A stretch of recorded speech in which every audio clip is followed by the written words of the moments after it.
All praises to Yahweh, Ba'ashem Yahushai, Ba'ashem Rakah. Double honors to the apostles and the elders of Great Millstone, and Shalom to the elect to the nation of Israel.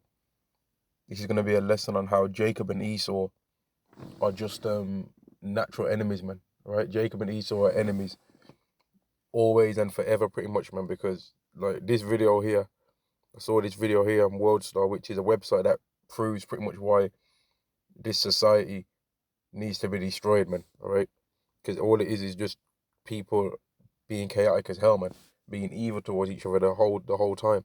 But let me say what happened in this video anyway. The kid shows up to these Israelites' house, right, with a whip in his hand, and he whips their door, right? He bangs on their door, he whips their door, right, with this whip that you can see that he's got in his hand. And then the woman in the house, she opens the door and she tells the kid to get the hell away from her house, right? And he's a little bit scared or whatever, and he leaves. And then apparently, well, it doesn't show it on the video, he kind of hit the car, right? So then the Jake goes up to the Edomite guy's house, and then they're having an argument back and forth. The Edomite shows up to the house with a gun, right? Well, he shows up, he answers his door with a gun in his hand, right? And then it's just a situation between him and that guy, and the Jake saying to him, come away without the gun or whatever. But obviously, you know that Edomite's not going to do that, because if you understand the scriptures, you'll know that his blessing is the sword, and he's looking for any excuse that he can come up with to use the sword, right? Any excuse that he can use that sword, then he's going to use it, man. And then you got Eve in the background, that she's throwing her ad-libs into the conversation, right? Not helping matters in any way, right? And like, what would have ended up happening is the Jake, if a fight would have occurred, it would have been a backfire on the Jake, man, because he obviously would have just got shot, and the guy would have said he's on my property, he threatened me, whatever he would have said, right? But the Edomite guy pretty much says that we're always having beef, you and me, and it's just proof that the Edomites and the Israelites are enemies, man. All right, it's just proof of that. But the reason why the Edomites and the Israelites are enemies is because of the Israelites got the blessing, man. We've got the blessing, and these Edomites ain't got that. And deep down within them, they just know that there's a certain thing that us and them are not joined together, man. Where we're just been made to be enemies, man. Just like how cats and dogs are enemies, right? Edomites and Israelites are enemies toward each other. This is Genesis chapter 25 and verse 23. In fact, verse 21. And Isaac entreated Yahweh for his wife, because she was barren, and Yahweh was entreated of him. And Rebekah his wife conceived, and the children struggled together within her. And she said, if it be so, why am I thus? And she went to inquire of Yahweh. So from the moment that these children was in the womb, the Edomites and the Israelites, from the moment the progenitors of both of these nations was in the womb, there was enmity. Verse 23, and Yahweh said unto her, two nations are in thy womb, and two manner of people shall be separated from thy bowels, and the one people shall be stronger than the other people, and the elder shall serve the younger. And when her days to be delivered were fulfilled, behold, there were twins in her womb, and the first came out red all over like a hairy garment, and they called his name Esau. And after that came his brother out, and his hand took hold on Esau's heel, and his name was called Jacob. And the symbolism of Jacob grabbing Esau's heel was that in the latter days, Jacob was going to take Esau down, man, and that's proven in the book of 2 Ezra, which I'll read after this, in fact. And Isaac was 60 years old when she bare him. So Esau and Jacob have always been enemies, man. But let me prove the thing that I just said there about Jacob grabbing Esau's heel. This is 2 Ezra chapter 6 and verse 8. And he said unto me, from Abraham unto Isaac, when Jacob and Esau were born of him, Jacob's hand held first the heel of Esau, right? For Esau is the end of the world, and Jacob is the beginning of it that followeth.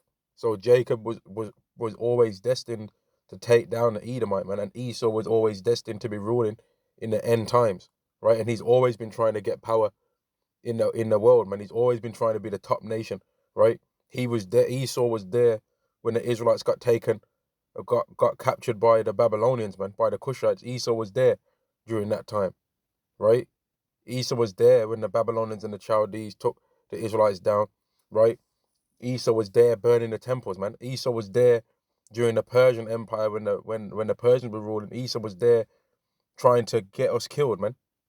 Haman, right? Esau was there. Esau has always been there trying to get us down, man. During the time of the Greeks, they was trying to write the books and paint the books in their image, right? They've always been against us, man. Herod, he was an Edomite. We've always been enemies, man. Herod was an Edomite, a tear that tried to infiltrate the Israelites by having taken wives of the Hasmonean females, man.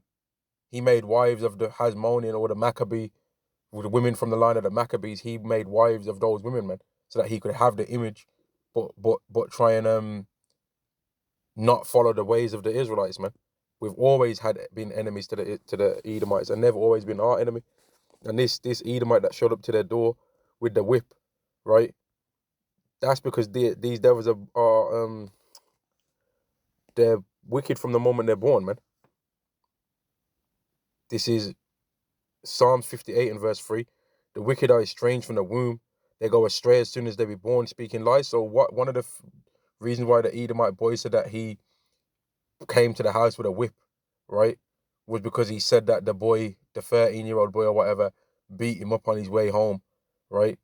Which I'm calling BS on that, right? But I obviously don't know, but I'm calling BS on that, to be honest with you. I'm calling bullshit on that.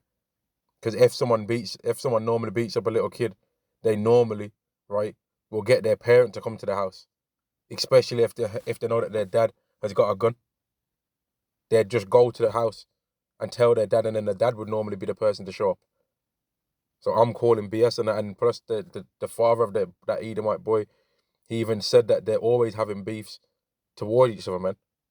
So I'm saying that that's a lie, because I know how Esau is, man. They lie, and they're always looking for a reason to try and cause problems in an Israelite's life, man. They don't want you to have anything better than them. Nothing.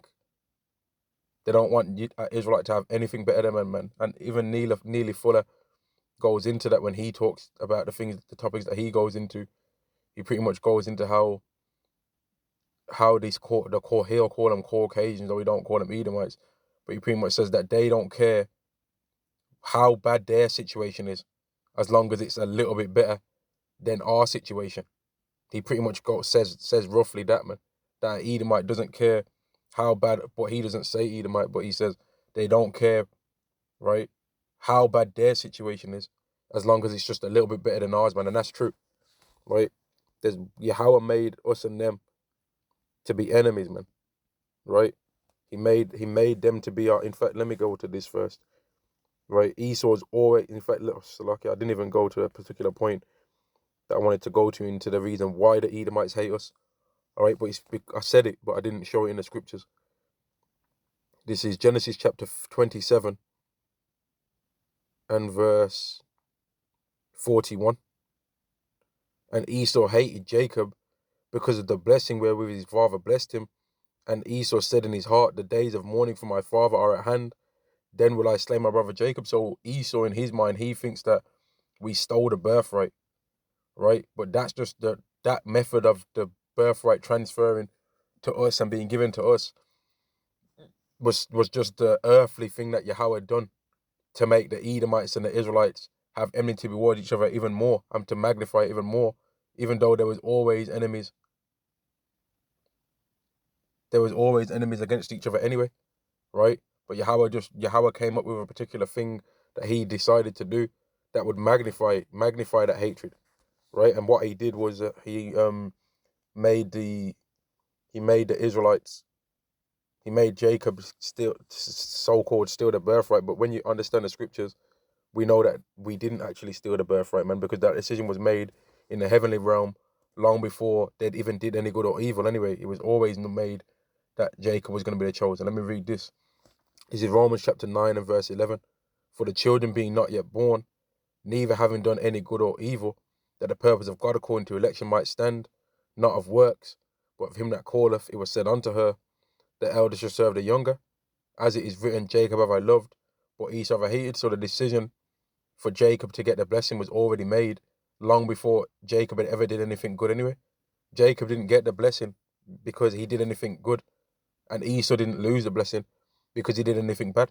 It's just that Yahweh, who's the one that decided to love Jacob and hate Esau, and that cannot be changed, right? It wouldn't have mattered whether the father of Jacob and Esau loved one of their sons more, because in fact, the scriptures say that Isaac loved Esau more. He had more favor to Esau, and let me get that, in fact. But it didn't matter because Yahweh had more favor to us. This is Genesis chapter 25 and verse 27. And the boys grew, and Esau was a cunning hunter, a man of the field, and Jacob was a plain man dwelling in tents. And Isaac loved Esau because he did eat of his venison, but Rebekah loved Jacob. So it didn't matter that Isaac loved Esau more than he loved Jacob, because Yahweh loved Jacob, man, right? And that's always been shown on the selection process of who the chosen was going to be, because in fact, Abraham, when he had his 8 sons, Abraham wanted Ishmael to receive the transferring of the covenant passing on to him and his seed through Ishmael, but Yahweh said no, and Yahweh actually made a whole nother son be born, and then gave it unto that son. So Isaac didn't even exist at the time when Abraham wanted it to go on to Ishmael, but Yahweh made a whole nother son be born and gave it to that son rather than give it to the son that Abraham wanted, right? And during the time after after Cain killed Abel, right? Then Yahweh made a whole new son be born rather than anything get passed on to Cain. He made Seth. And then the scriptures say, then men began to call upon the name of the Lord. And let me get another thing in the scriptures.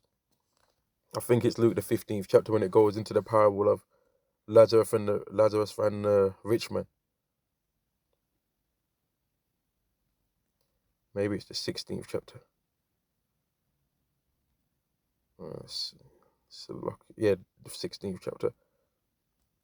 I'm gonna go straight to the point, but I'll highlight this for another time when I want to read it. This is Luke chapter 16 and verse 26. And beside all this, between us and you, there is a great gulf fixed, so that they which would pass from hence to you cannot, neither can they pass to us that would come from thence. So the Edomites and the Israelites are so far separated that even when an Israelite tries to join in with Esau's thing, right, they repel him out, man, right? And even when Jake, who's really loving deep down, man, right, they love everyone. But because of the curses, they love everyone apart from themselves. And the curse that I'm talking about is Deuteronomy 28 and 54 down to like 56, where it goes into how the men was going to hate their own brother and their children, and how the woman was going to hate her own husband and her own sister, pretty much, and her own children.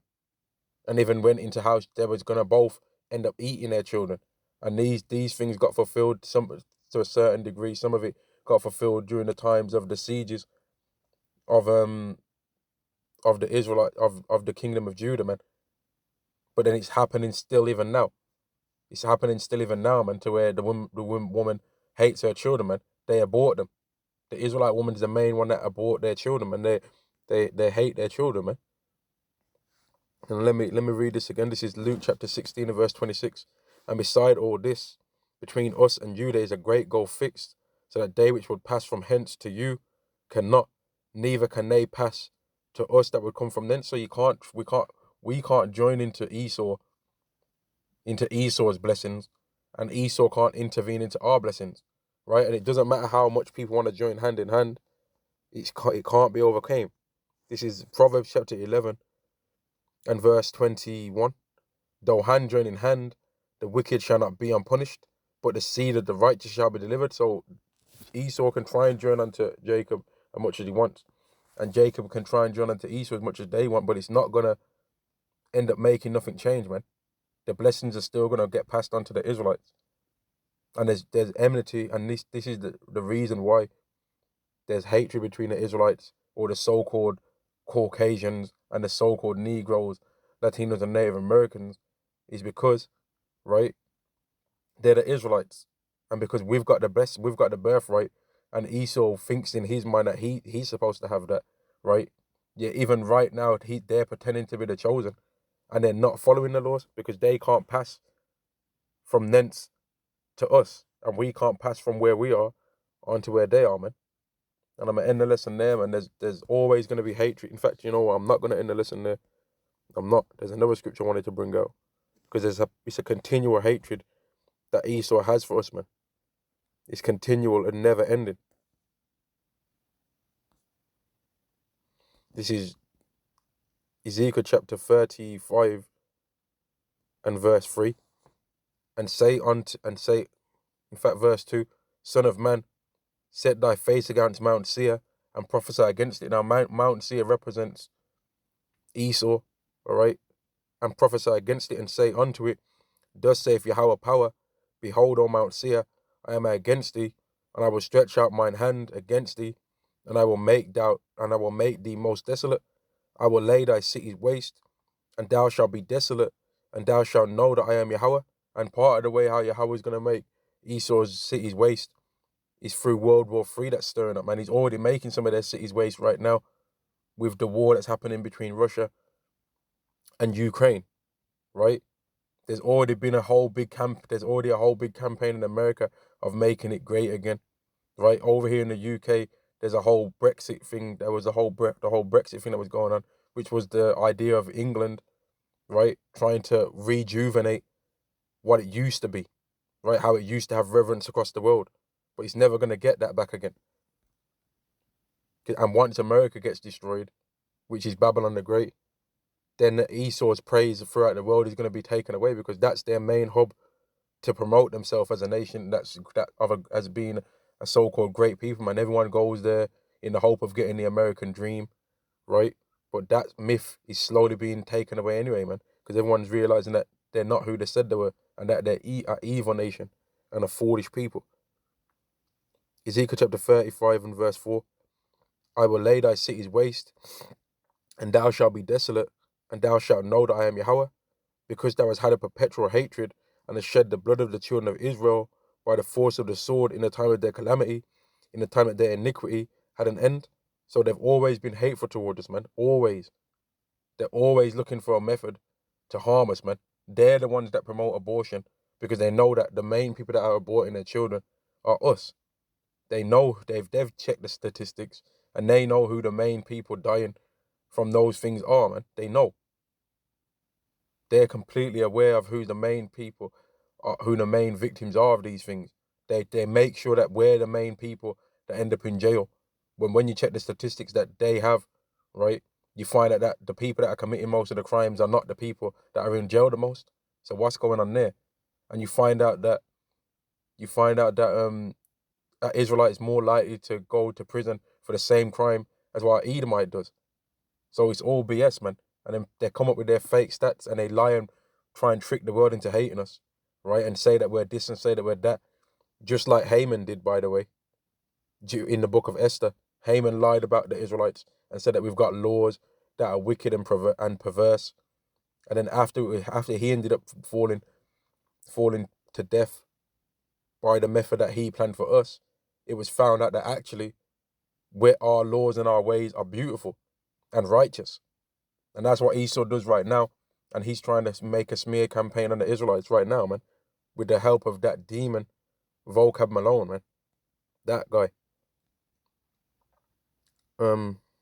Verse 5 again. Because thou hast had a perpetual hatred, and hast shed the blood of the children of Israel by the force of the sword, in the time of their calamity, in the time that their iniquity had an end. Therefore, as I live, saith the Lord Yahweh, I will prepare thee unto blood, and blood shall pursue thee. Since thou hast not hated blood, even blood shall pursue thee. So because they didn't ever leave us alone and was continually trying to destroy us, right, and take away our hope in the world, right, they're going to end up falling by that. Because ultimately, really, Yahweh doesn't want both nations to be on the earth at the same time, man. So one nation's going to have to leave. And it's not going to be the chosen. It's going to be the Edomites, man. Obadiah, the 1st chapter and the 18th verse. They're going to be leaving off the earth. Verse 7. Thus will I make Mount Seir most desolate, and cut off from him that passeth out, and him that returneth. So there's going to be none. Eventually there's going to be no Edomites, man. There's not going to be no such thing as an Edomite one day, man. That day is going to come. But the time's going to come where there's going to be some Israelites that actually still remember what an Edomite looked like. They're gonna have been the last batch of Jakes that remember seeing what an Edomite lived like, man. And there's gonna be Israelites that are born after Esau has been completely destroyed that don't even know what an Edomite. They're not gonna remember what an Edomite even looked like, man. But an Israelite's gonna be alive forever. The day is gonna come where there's gonna be million-year-old Israelites, man, with everlasting life, and they're still gonna have millions more years after that. Completely unlimited and infinite life, man, and infinite health. Obadiah chapter 1 and verse 18. And the house of Jacob shall be a fire, and the house of Joseph a flame, and the house of Esau for stubble, and they shall kindle in them and devour them, and there shall not be any remaining of the house of Esau, for Yahweh have spoken it. For Yahweh have spoken it. And they of the south shall possess the mount of Esau, and they of the and they of the plain of the Philistines, and they shall possess the fields of Ephraim, and the fields of Samaria, and Benjamin shall possess Gilead, and the captivity of the host of Israel. So like in the captivity of the hosts of the children of Israel shall possess the land of the Canaanites, even unto Zarephath, and the captivity of Jerusalem, which is in Sepharad, shall possess the cities in the south, and Savior shall come up to on. So like, let me read that last bit again, verse 21. And Savior shall come up on Mount Zion to judge the mount of Esau, and the kingdom shall be Yahweh. So we're going to receive Esau's land. What that's pretty much saying is we're going to receive Esau's land, right? That's what it's saying. We're going to possess the mount of Esau. We're going to possess Esau's land, right? He's going to be completely destroyed, and then the kingdom's going to be Yahweh's, which the kingdom of Yahweh is the kingdom of Yahweh Shai, and the kingdom of Yahweh Shai is our kingdom. We're going to be joint heirs, man. Every single Israelite is going to be joined on and going to receive a portion of what Yahweh Shai has been given, right? And I'm going to end the lesson there. The Edomites and the Israelites are continual enemies, man. Continual forever, and there's nothing that nobody can do to stop that from taking place, man. All praises to Yahweh Ba'ashem Yahweh Shai, Ba'ashem HaKakwadash. Double honors to the apostles and the elders of Great Millstone, and Shalom to the nation of Israel. Shalom.